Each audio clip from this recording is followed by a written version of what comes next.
పుస్తకాలు పుస్తకాలు ఎందుకు చదువుతారు? అదేమన్నా దాని నుంచి మనకేమొస్తుంది?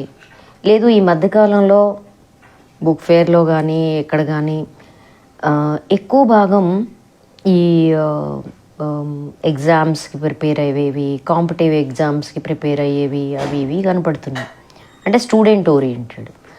రెండవ వైపున చిన్నపిల్లలకి సంబంధించినవి బాగా కనపడుతున్నాయి. అయితే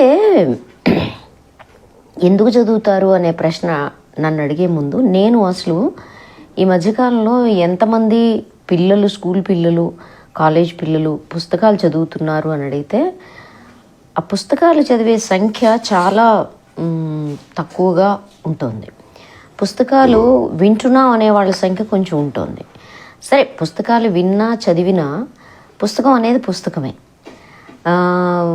కానీ చూస్తున్నాం అని కూడా చెప్తుంటారు. మేము కథలు చూస్తాము, ఫిక్షన్ చూస్తాము. ఈ చూడ్డానికి, చదవడానికి, వినడానికి మధ్య ఉండే ఇదేమిటి అంటే కొంచెం పాతకాలంలాగా అనిపించవచ్చు, లేకపోతే దానికి మీరు అలవాటు పడిపోయారు కాబట్టి అట్లా మాట్లాడుతున్నట్టు భావించవచ్చు. సరే, నాకు అనిపించిందే చెప్పాలి కాబట్టి అనిపించిందే చెప్తాను. ఒకటి, పుస్తకాలు చదవడం అనేది ఒక ఆనందానికి సంబంధించిన విషయం, ఒక సంతోషానికి సంబంధించిన విషయం. ఒక రకంగా చెప్పాలంటే it is celebration of life. అంటే మన జీవితాన్ని మనం సెలబ్రేట్ చేసుకుంటాం, అక్కడ పోతాం ఇక్కడ పోతాం, కొత్త బట్టలు వేసుకుంటాం కాదు. జీవితాన్ని అసలుగా సెలబ్రేట్ చేసుకోవటం అంటే పుస్తకం. ఓ పుస్తకం మనం చదువుతున్నాం అనుకోండి, ఆ పుస్తకం ఒక నవల కావచ్చు, ఫిక్షన్ కావచ్చు, లేకపోతే అది ఒక తాత్విక చింతన కావచ్చు, సైన్స్ కావచ్చు, ఏదైనా కావచ్చు. ఈ పుస్తకం మనం చదువుతున్నాం అంటే మొదటి విషయం, మనం ఒక కొత్త లోకంలోకి ప్రవేశిస్తున్నాం. ఒక నవల చదువుతున్నాం అంటే అనేక మంది జీవితాలకి సంబంధించిన వాళ్ళ అంతర్దృష్టిని, మానసిక పరిస్థితిని, జీవితాన్ని వాళ్ళు ఏ ఫిలాసఫీతో నడుపుతారు. ఎక్కడో అంటారు ప్రతి వ్యక్తికి ఒక ఫిలాసఫీ ఉంటుంది అని చెప్పి. అట్లా వాళ్ళ ఏ ఫిలాసఫీ ప్రకారం వాళ్ళు ఏం భావించి ఆ పని చేస్తారు. ఇది మనకి నిత్య జీవితంలో దొరుకుతుందా అంటే మనం రచయితలం కాదు కాబట్టి ఈ విశ్లేషణ అంతా మనకు దొరకదు. అంటే నీ జీవితానికి సంబంధించిన ఈ పాత్రల విశ్లేషణ మనకి ఎందుకండి అంటే ఈ పాత్రల్ని విశ్లేషించుకోవడం ద్వారా మనం ఒక సమాజాన్ని అర్థం చేసుకునే ప్రయత్నంలో ఉన్నాం. చుట్టుపక్కల మనుషులందరూ కూడా సమాజంలో భాగమే.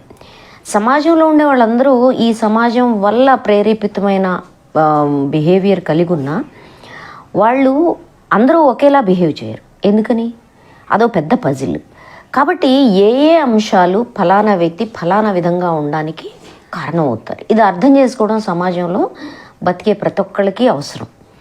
ఈ అర్థం చేసుకోవడం ఒక పజిల్ని తీస్తున్నట్టుగా అనిపిస్తుంది. వాళ్ళు ఆ పజిల్ని రచయిత తన యొక్క శక్తి సామర్థ్యాలను బట్టి ఆ పజిల్ని సాల్వ్ చేస్తూ ఉంటాడు. ఆ పజిల్ సాల్వేషన్లో మనకి సంబంధించిన సాల్వేషన్ దొరుకుతుంది. అంటే ఓహో, ఈ కారణాల వల్ల వ్యక్తి ఈ రకంగా ప్రవర్తించాడు, ఈ అన్ని కారణాల సమాహారంగా ఒక మనిషి ఇట్లా తయారయ్యాడు లేకపోతే తయారైంది.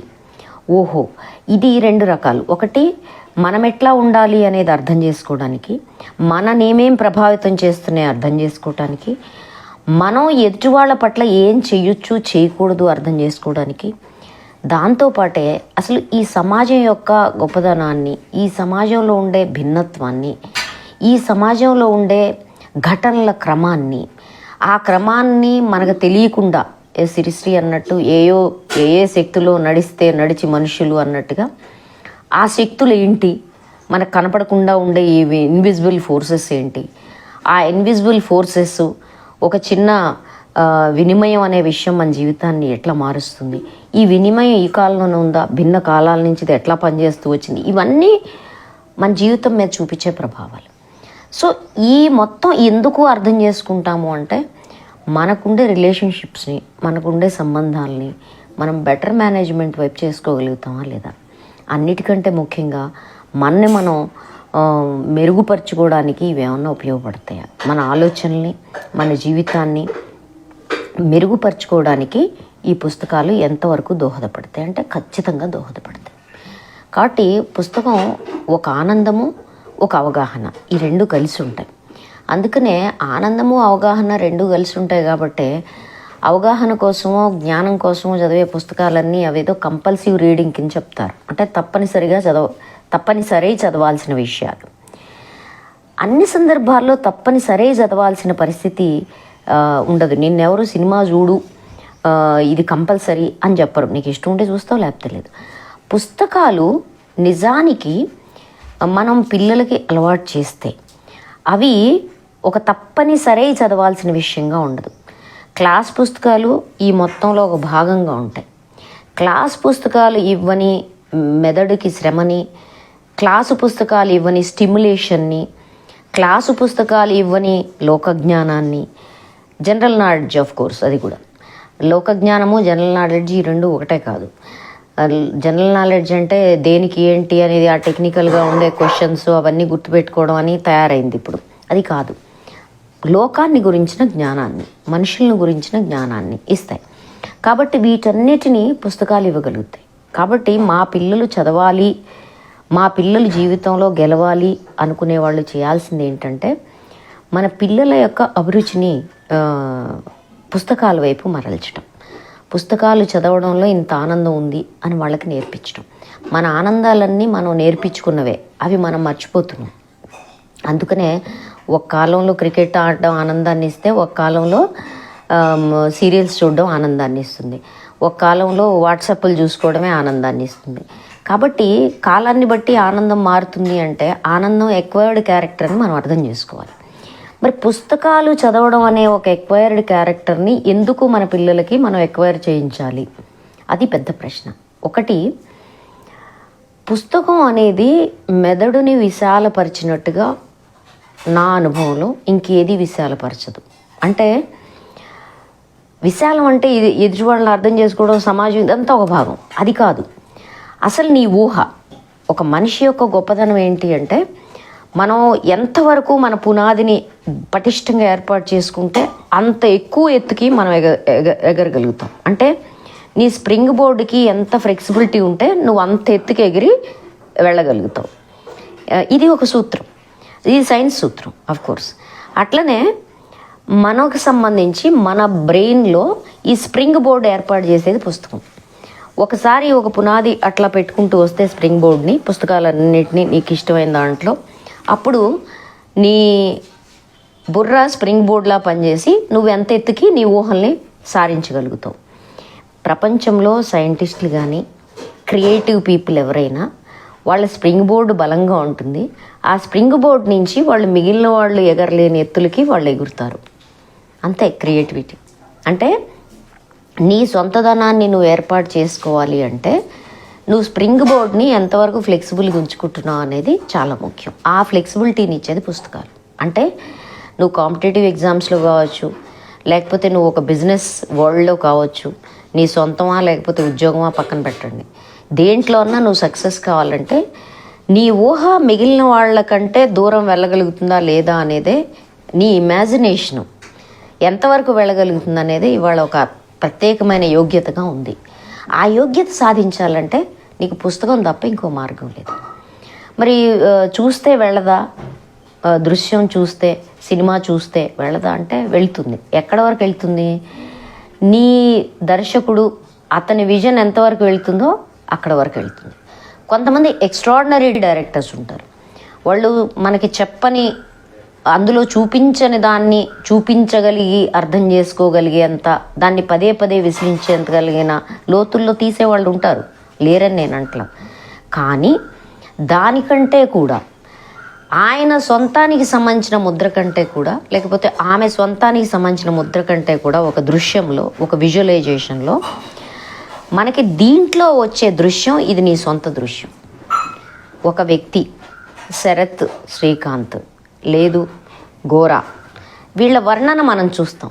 ఆ తర్వాత మనం బజారును పోతున్నప్పుడు ప్రతి మనిషి, వచ్చే మనిషి, ఆహా ఫలానా దాంట్లో ఫలానా అతనిలా ఉన్నాడే ఇతను అనుకుంటాం. ఈ ఇమాజినేషను మనకి సినిమాలోనూ దృశ్యంలోనూ రాదు. ఎందుకంటే ఆల్రెడీ ఫలానా వ్యక్తి ఈ విధంగా ఉన్నాడు, మనకు అతని ఫోటో, అతని చిత్రం అక్కడ వచ్చేసింది. Nothing left for imagination. కానీ దీంట్లో నువ్వు రకరకాల పాత్రల్ని ఆ రచయిత నుంచి తీసుకొని నువ్వు సృష్టించుకోవచ్చు. ఇది ఒక భాగం. ఇది అన్ని పుస్తకాలకి అప్లై అవుతుంది. అంటే అది సైన్స్కి కూడా అప్లై అవుతుంది. న్యూటన్ లేకపోతే ఐన్స్టీను వాళ్ళు ఎంత బియాండ్ ఇమాజినేషన్లో ఉన్న మనుషులే కదా. బియాండ్ ఇమాజినేషన్ అనేది కేవలం పాత్రలకిను అభూత కల్పనలకే దాంట్లో వ్యక్తం అవుతుంది అనుకోవడం పొరపాటు. ఎగరాలి అనుకున్నది కూడా ఒక అభూత కల్పనే, ఎగరాలి అనుకుంది కూడా ఒక ఇమాజినేషనే. దాని నుంచి ప్రకృతి సూత్రాలు, దాన్ని ఒక రియాలిటీకి తీసుకురావడం. కాబట్టి నీ ఊహకి రెక్కలు కావాలి అంటే పుస్తకం చదవడం నేర్చుకోవాలి, పుస్తకాన్ని ఆనందించడం నేర్చుకోవాలి. పుస్తకాన్ని ఆనందించడం మొదలు పెడితే ఆ తర్వాత అవగాహన చేసుకునే పర్వం తర్వాత వస్తుంది. ముందు మొదటి ప్రాథమిక విషయం, పుస్తకాలు మనకి ఆనందాన్ని ఇవ్వాలి. పుస్తకాలు ఆనందాన్ని ఇస్తాయి, పుస్తకాలు మనకి శబ్దాలను ఇస్తాయి, పుస్తకాలు మనకి సరే జ్ఞానాన్ని ఇటు ఇస్తాయి. అన్నిటికంటే ముఖ్యంగా పుస్తకాలు మనకి ప్రేమించడం నేర్పుతాయి, పుస్తకాలు మనకి నడవడం నేర్పుతాయి, పుస్తకాలు మనని పరిగెత్తిస్తాయి, పుస్తకాలు వాటి వెంట పరిగెత్తమంటాయి. పుస్తకాలు చేయలేనిదేమీ లేదు, అదొక మంత్రదండం. ఒక మాయాలోకపు మహేంద్రజాలంలో ప్రవేశించినట్టు పుస్తకాల ప్రపంచంలోకి ఒక మనిషి ప్రవేశించగలిగినప్పుడు ఆ మహేంద్రజాలంలో తను మలుచుకొని మళ్ళీ ఒక నూతన వ్యక్తిగా ప్రతిసారి ఒక పుస్తకంలోకి ప్రవేశించడం, ఓ కొత్త వ్యక్తిగా మళ్ళీ బయటికి రావడం. ఈ ప్రాసెస్ ఎన్ని పుస్తకాలు చదివితే అన్ని పుస్తకాల నుంచి మనిషికి వస్తుంది. ఎక్కడో అంటారు, చెట్టు అయితే ప్రతి సంవత్సరం ఒక వసంతం వస్తుంది, కానీ మనిషిని కదా వసంతాలు లేవని. ఎవరన్నారు లేవని? మనిషి శరీరానికి ఆకులును చిగుర్లు పువ్వులు రాకపోవచ్చు, కానీ మనిషి మెదడుకి ఆకులు చిగుర్లు పువ్వులు ఏంటి, చెట్లు మహావృక్షాలు అరణ్యాలు కూడా రాగలుగుతాయి. కాబట్టి మనిషి జీవితంలో ప్రతి పుస్తకానికి నువ్వు కొనుక్కోగలిగిన వసంతం ఒకటి ఉంటుంది, నువ్వు తెచ్చుకోగలిగిన ఒక హేమంతం ఉంటుంది, నువ్వు తెచ్చుకోగలిగిన ఒక వర్షాకాలం ఉంటుంది.